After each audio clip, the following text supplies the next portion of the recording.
ابو ہریرہ رضی اللہ عنہ کہتے ہیں کہ نبی کریم صلی اللہ علیہ وسلم نے فرمایا، جو مویشی کی نگہبانی یا شکار یا کھیتی کی رکھوالی کے علاوہ کسی اور غرض سے کتا پالے تو ہر روز اس کے ثواب میں سے ایک قیراط کے برابر کم ہوتا جائے گا۔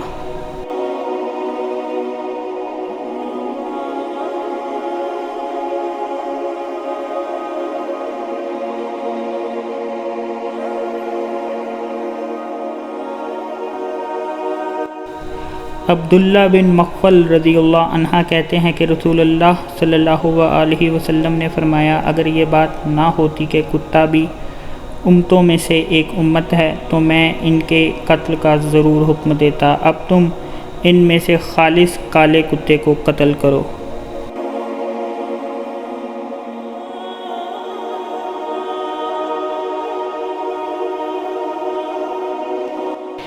جابر رضی اللہ عنہ کہتے ہیں کہ نبی کریم صلی اللہ علیہ وسلم نے کتے کے مارنے کا حکم دیا، یہاں تک کہ کوئی عورت دیہات سے اپنے ساتھ کتا لے کر آتی تو ہم اسے بھی مار ڈالتے۔